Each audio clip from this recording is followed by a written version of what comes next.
What's up, Flanagan? Nothing. What's up with you, O'Donnell? Nothing, just thinking. Oh, don't hurt yourself. Oh, good one, Maggie. Did you come up with that all by yourself, did you? Yes, I did. I'm very clever. Hey, what are you doing here anyway? I thought you had that big fancy she could be the one date tonight. Actually, I'm meeting her here. This is your idea of a big fancy date? I heard that, Maggie. No, the big fancy date, as you like to call it, was last night. I'm just meeting her here for a drink. Ooh, 2 nights in a row.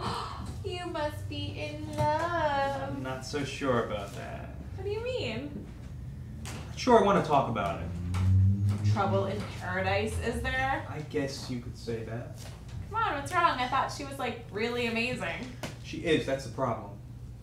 What happened? Did she break things off? No, nothing like that. She's married. No. She was horribly disfigured in a skiing accident. No. Oh, she's dying, and she wasn't going to tell you, but now she's really falling for you, and she doesn't want to prolong the relationship because it'll just be too painful for the both of you. Dude, where do you come up with these things? What? It can happen. In real life? You never know. Thanks, Ted. So, what is it? Come on. What could be that bad that you can't tell me?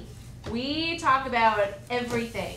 I mean, really. I'm just not sure I'm comfortable telling you about it, especially if I decide to stay with this girl. You might judge. What? I do not judge. Okay, maybe I judge a little. Let's just drop it, okay? Okay, if you don't want to talk about it, fine. I was only asking because you brought it up. Actually, you brought it up. Oh, right. Well then forget I said anything.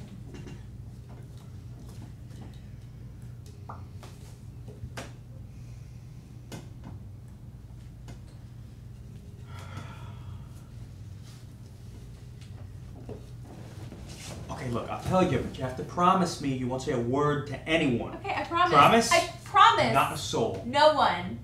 Fun. Okay, so what happened? Well, I wanted to make last night kind of special, since I figured it was going to be, you know, the date. What, 5th date? Right. So I made reservations at the Waverly Inn.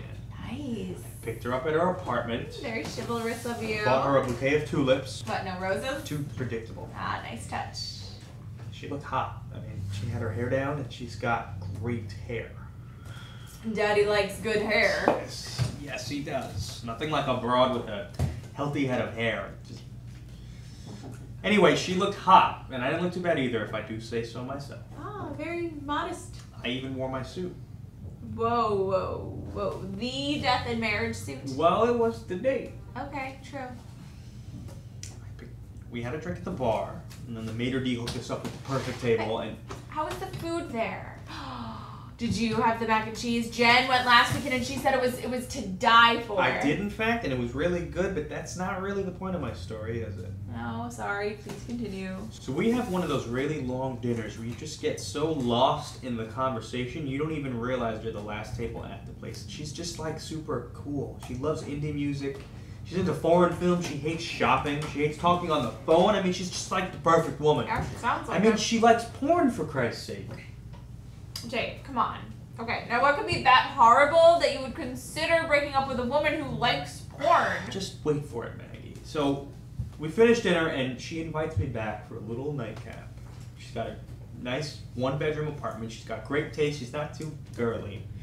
She goes to get some wine, and I'm sitting on the sofa thinking, wow, I can definitely see this going somewhere. Mm-hmm. She comes back with the wine, and she's got this, like, sexy little black lace thing on, and I can barely keep my hands off her, but I'm trying to be a gentleman for as long as humanly possible.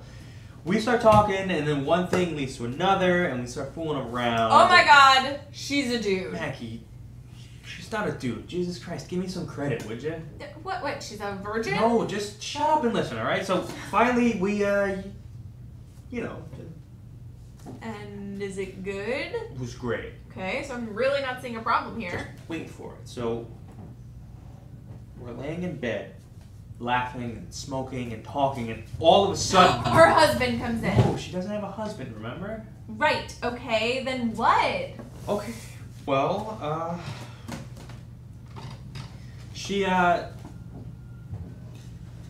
Oh my God, Dave, just say it already. Okay. She farted. She what? Shh. She farted. She farted. Maggie, do you mind? I'm sorry. I can't believe it. Yep, believe it. She let one rip. Oh no. I know, she's like the perfect woman, and out of nowhere, whomp. Well, did she say anything about it? Nothing. What, no, excuse me, or I'm sorry, or anything? Nothing. Well, did she cough or clear her throat? Try to cover it up? Nope. Well, was she embarrassed about it? No. Not at all. Not at all. Okay, I see what you mean. This is definitely a problem. I don't know what to do. Was it loud?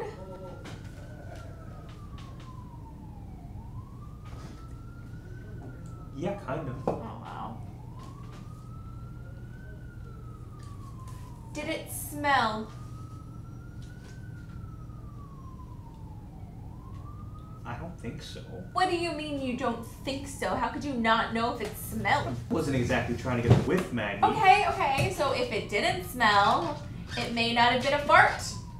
It could have been a queef. Those usually don't smell. And that's important because... Well, because you can't really control them, so it is excusable. It wasn't a queef. Are you sure? Yes, I'm sure.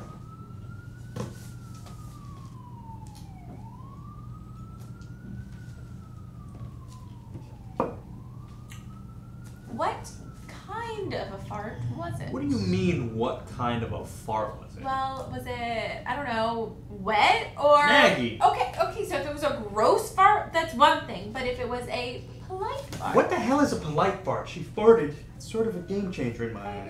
You're right.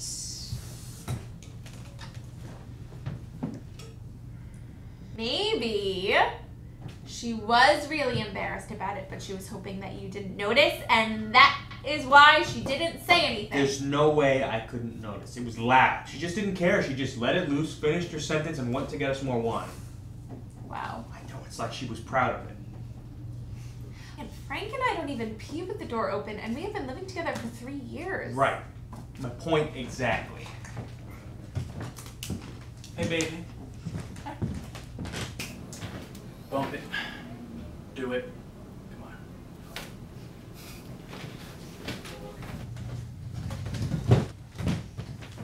What's wrong with him?